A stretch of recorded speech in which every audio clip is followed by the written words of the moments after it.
Hello and welcome in to another episode of Friar Territory here on the Foul Territory Network. I'm Kyle Glaser. Going solo today, Heath Bell will join us tomorrow.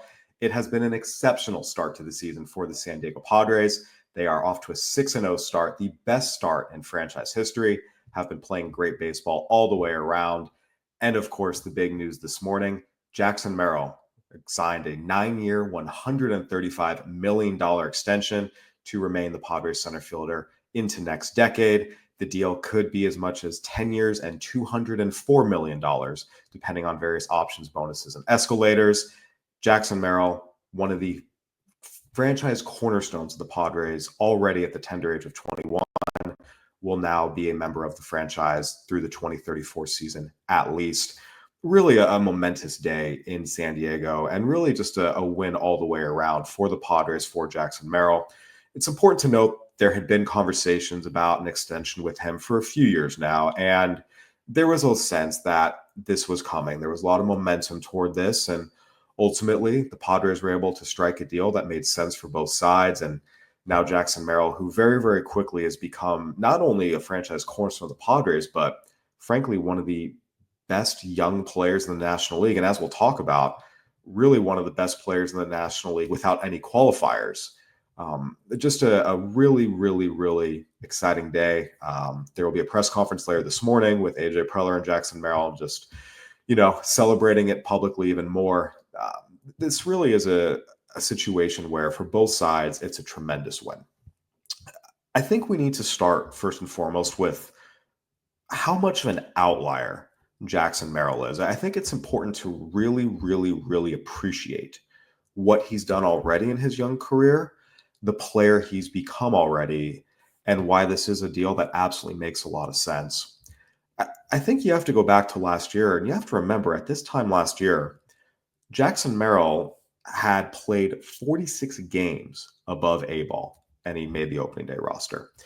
There are very, very, very few players who are able to make the jump from AA straight to the majors and have success. You look at the list of those guys, it's very, very short. It's Mike Trout. It's Juan Soto. It's Julio Rodriguez. It's Fernando Tatis Jr. These are the caliber of players who are able to make that jump. All these guys are franchise players, and Jackson Merrill put himself in the same stratum as those guys with his performance last year. So again, just speaking strictly offensively, we'll get into the position change in a second, but to go from 46 games at AA straight to the majors and hit like he did is truly, truly remarkable. You look at last season, Jackson Merrill finished 5th in the National League in batting average and 6th in slugging percentage. This was one of the top 6 hitters in the entire league in terms of both contact and power. Again, it's something you really, really don't see every day. 24 homers, 90 RBIs, 16 stolen bases, finished in the top 10 in the National League in hits and RBIs on top of his percentage numbers in terms of batting average and slugging percentage. So the offensive jump he made was just so tremendous.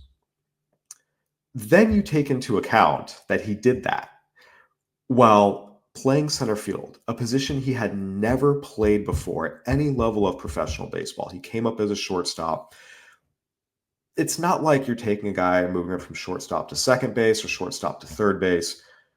You're taking a guy from the infield to the outfield, and not a corner outfield spot, but center field, the captain of the outfield, where look, it's brand new routes, reads, jumps. Throwing mechanics are different from the infield to the outfield. He has to learn to take command out there, dealing with the walls and the angles, the hard line drives, the trajectories of various fly balls. I mean, it's a completely new discipline learning to play center field from shortstop.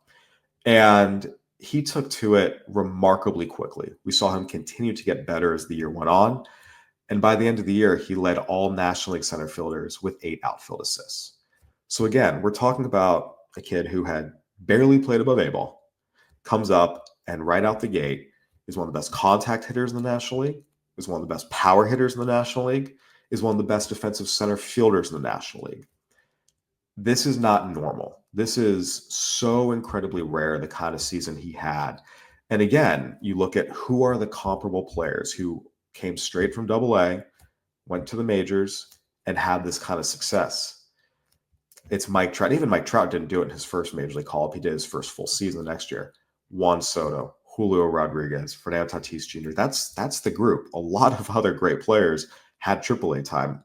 Bryce Harper, Ronald Acuna Jr., Aaron Judge. All these guys, had AAA time, which made a big difference when they were able to come up and have an impact. So with Jackson Merrill, what he did last year, you were already seeing that this is a special player. This is someone that you can build around. And the Padres already have plenty of franchise players. I mean, you look at Manny Machado, you look at Fernando Tatis Jr., but Merrill really quickly asserted himself as, hey, he's someone who has the potential to do this, just given what he did in his rookie season. And again, he was the runner-up in the National League Rookie of the Year voting. I know it's something that a lot of people were not happy about. There's a very valid argument to be made that he should have been Rookie of the Year. And if he was in the American League, he would have been the unanimous Rookie of the Year. Wouldn't have even been close. So you go into this year and there are questions about, will there be a sophomore slump? Because again, even the best players in baseball, a lot of times we see have sophomore slumps, even if it's just for half the year. Corbin Carroll last year in the first half really, really struggled, turned it on the second half. Look at Julio Rodriguez, even though he finished fourth in American League MVP voting his second year, he really struggled that first half of that second season. His average was under 240. His OPS was around 700. He really turned it on the second half. A lot of guys struggle in that second year, whether it's full season or half season. It's just part of the adjustment of, playing big league baseball. Jackson Merrill has come out, and again, it's only 6 games. You don't want to get too far ahead of ourselves, but his swing right now is as good as it's ever been. It is flawless. It is short. It is compact. It is tight. It is on time. He's hitting everything. Fastballs, breaking balls. We saw him hit his first home run of the season last night. He's balanced. He's on time. Right now, he is swinging like a future batting champion. And so for the Padres, again, an extension already made sense given what he did last year. And then coming out, seeing the way he's swinging the bat this year, just the way he looks. Again, it really was a no-brainer. And I think, too, we saw last night just the joy he plays with. After the final out of the Padres win against the Guardians, he turned his cap around, untucked his jersey, and was skipping toward the mound toward the high five line. Again, this is a 21-year-old kid who plays the game with a lot of energy, a lot of passion, a lot of joy, and he still has room to get bigger and stronger and better. By no means is Jackson Merrill a finished product. And when you consider the fact that, again, last year he was one of the top 5 or top 6 hitters in terms of both contact and power in the National League, and he still has room to get better. He still has room to walk a little more. Still has room to get better against lefties. Still has room to get bigger and stronger physically. There's a real sense that the sky is the limit here, and the Padres now have themselves a franchise center fielder, which they haven't really had in a very, very long time. I think you can go back and look at the last time they had a franchise caliber center fielder they could trot out there multiple years in a row and not have to worry about it.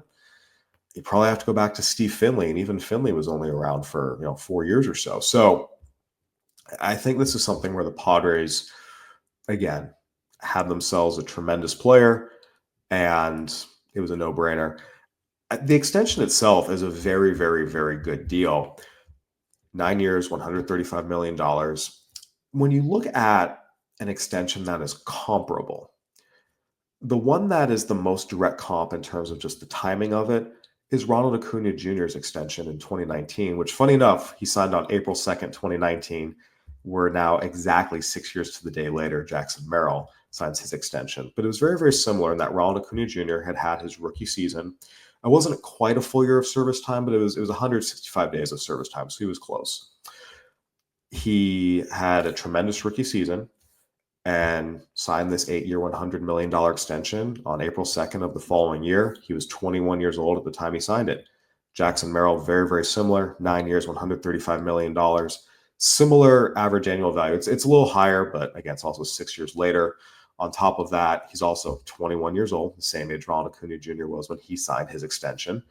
And same date, same time in their careers. So this is, I think, where you see there's a tremendous value here in that Ronald Acuna Jr.'s extension clearly is one of the best values in baseball. And that's even with his injuries. And I think that's important. You talk about Jackson Merrill, and of course, guys need to stay healthy. We'll see what happens. But Ronald Acuna Jr. has had 2 ACL tears since signing that extension and has missed a lot of playing time.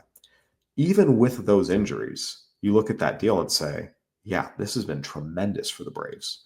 So I think with Jackson Merrill, this deal, even if injuries happen or something bad happens where he has to miss significant time, of course, you never want that to happen to anybody, but it's sports, it's baseball, things happen.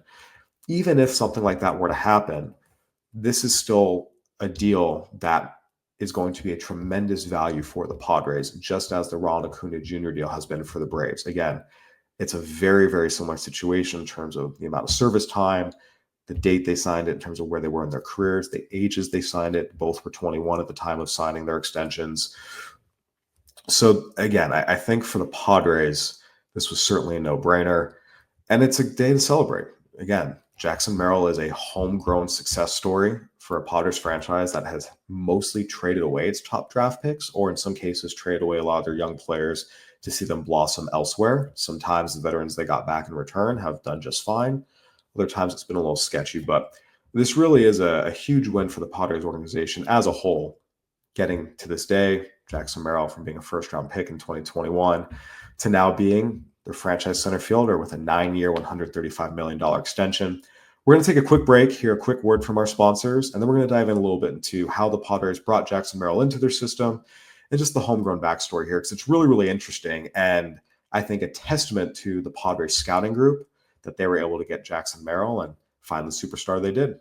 FT fam, shout out to Homage. Make sure you check out the website and also use our code if you want a little 20% off if you're a first-time shopper. There are so many Major League looks in so many different ways that you can find on T-shirts. There's all kinds of pants. The starter jackets are fire this year, new and more improved, and just every team you're looking for, Kratz, they've got it for you. I mean, I'm going to hit on the Phillies because they got the old school, the back in the day before I was born, my dad's old school P, but then the starter jacket with the maroon Phillies P on it. Oh, baby, get that, John, because you can wear it all year when it's cold and in the spring when it's warming up. Yeah, go for it. Heavier, higher quality fill to take you from spring training all the way to the playoffs. We've got them. Check out the website again, homage.com. I love their Grateful Dead baseball line as well. And use the code Foul Territory for 20% off if you are a first-time shopper. Get after it, FT fam. All right, welcome back to Friar Territory here on the Foul Territory Network.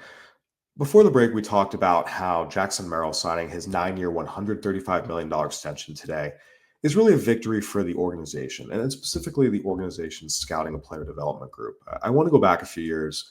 I covered Jackson Merrill extensively. When I was at Baseball America, I actually saw his first full season professional game at Lake Elsinore, him and James Wood. That night, both had a really, really good night against the Inland Empire 66ers, the Angels affiliate in San Bernardino, California. I saw Merrill a lot throughout that season at Lake Elsinore as well. I think it's important to remember that Jackson Merrill, in some ways, is a great scouting find by the Padres. So the Padres drafted Merrill 27th overall in the 2021 draft out of Severna Park, Maryland. Merrill did not play on the summer showcase circuit. A lot of it was due to COVID, but he also wasn't considered an elite high school prospect in any sense. No high school showcase events. On top of that, the competition in Maryland was not great. This isn't a kid who had played in California or Texas or Florida and had been on the summer showcase circuit forever and was super well known. He was a guy that a lot of people were pretty divided on. You go back and look at some of the old scouting reports on him coming out of high school. You had a lot of people who said, he's got a nice swing, but he's not very physical. There's some rawness there. He needs to go to college. Most evaluators, most teams had him as a second-round pick at the earliest, and a lot of teams had him as a day 2 pick, meaning third round or later. Again, as a nice, good young high school player, but by no means someone that was anywhere near a top prospect in the draft class. When the Padres took him 27th overall at the end of the first round, it was a surprise pick. A lot of people were very, very surprised that Jackson Merrill went in the first round. And with that, he also signed an underslot signing bonus. He signed for $1.8 million. Just to put that, in context, James Wood, his close friend, who was the Padres' second-round pick that year, signed for $2.6 million. So even though Merrill's a first-round pick, he got later-round money. It just kind of shows how, generally speaking, within the industry at the time, that's kind of where he was valued as, a good young high school player, but not an elite guy in the class, kind of a surprise first round pick who financially fit more in that second, third round. And right away, the Padres realized they had something special. I think it's important to give a lot of credit to Mark Connor, who was the Padres scouting director at the time, Danny Sater, Padres area scout who signed Jackson Merrill as well. They were on it. Right away, you saw there was something special in his swing, just the way he prepared, just the way he was always on time, that nothing fazed him, and he was going to put in the work to get better to a degree more so than most of his peers. And I think it's important, you always hear, oh, the kid's a hard worker, he's got great makeup, but sometimes it's lip service. Other times there are guys who truly go above and beyond. And that's what Jackson Merrill did from day one. I remember seeing him in Lake Elsinore in 2022. And what stood out about Jackson Merrill at the time was, I remember the exact description I had for him was, this is a good ball player. He wasn't the guy who was the big physical freak that was going to hit balls 450 feet and just make you go, oh my gosh. That was James Wood. Jackson Merrill was showing really mature at-bats. At the time, he was a 19-year-old left-handed hitter facing older lefties, and he was keeping his front shoulder closed, hitting line drives the other way, staying up through the middle of the field. Just, again, really good advanced approaches that you don't see out of a lot of high school kids from cold weather states. And at shortstop, what really stood out about him was he was always in the right position. His footwork was really, really advanced for a kid his age. His arm was accurate. Again, just a really good ball player. Quick first step, clean footwork, clean throwing stroke, good high quality at bats, line drive strokes, could use the whole field. It's like, yeah, this is a good player. And then you saw the jump the next year. I remember he went up to Fort Wayne, and then next year at the All-Star game in Seattle, he was in the Futures game. And he had put on a lot of strength, a lot of muscle. His shoulders, his chest had broadened. When he was at Elsinore, he was a skinny teenager who just had some really, really, really good instincts and feel to hit. And, was just a good, solid, fundamentally sound player. It was a nice baseline to start with. And then you saw the physical growth start to happen. Those big strength gains start to happen the next year. In Seattle, the Futures game, made some hard contact, and you could see it really blossoming. And then you just saw him take the next step again, goes into spring training the next year, wins the opening day center field job. And I go back to that foundation of, even though he wasn't the most physically advanced kid when he was in high school, you saw the foundations of, this is just a good ball player. Everything was fundamentally sound. It was a good swing, good footwork. When you have that foundation, you can build off of that. And I think everyone in the Padres amateur scouting department, again, namely Mark Connor, who was their scouting director at the time, is now with the Detroit Tigers, Danny Sater, the area scout, they saw it. They were on it when a lot of the industry wasn't. And with Merrill, too, I think what's just been so impressive is he keeps getting better faster than anyone anticipates. And that's, again, a testament to his work ethic. The Padres talked ad nauseum once he got into their system about his makeup, how they felt like he was a team leader type, someone who would set an example. Even though he's not the most outspoken guy, he handles himself like a professional. He goes about his business the right way, all the cliches. And the work ethic, everything he does, he's out there putting in the work to a degree greater than most of his peers, which is saying something, because big leaguers are tremendous workers who understand just how much it takes to perfect their craft. And Jackson Merrill goes leaps and bounds even beyond what's the standard major league work ethic, if you will. So I think with Jackson Merrill, just seeing that combination of, when you're a good ball player who's fundamentally sound and has good instincts and, is a good athlete. Again, at the time, he was considered a good athlete, but not a great one. Again, physically, he was good, but there were other guys who were more freakish, if you will. But then he gets bigger, he gets stronger, he gets faster. And you just see him be able to make every single adjustment offensively, defensively, and really step up as a leader as well. I think one of the things that people need to remember about last year's team, when the Padres won 93 games and he really emerged as one of the stars, not just of the Padres, but again, one of the top 6 or 7 hitters in the entire National League, objectively, that's what his performance was. You have to remember, Fernando Tatis Jr. got hurt and missed 2 months. Manny Machado was coming off an elbow surgery and was not himself the first half. Had really, really tough first half. really the slowest start of his career. Xander Bogaerts got hurt. Ha-Seong Kim took a huge step back. Jackson Merrill and Jurickson Profar were the two guys who kept the Padres offense afloat last year. Jackson Merrill didn't hit under 260 from April 6th on last season. He was someone that from pretty much day one through the end of the season was a consistent offensive contributor and offensive force. And him getting to 24 home runs as a rookie, that's someone no one saw. People thought that was going to come in a few years. You figured his first year, 260, 15 home runs, that would have been a really good rookie year. He hit 290 with 24 homers. Everything that you think he can be, he keeps doing it faster than expected.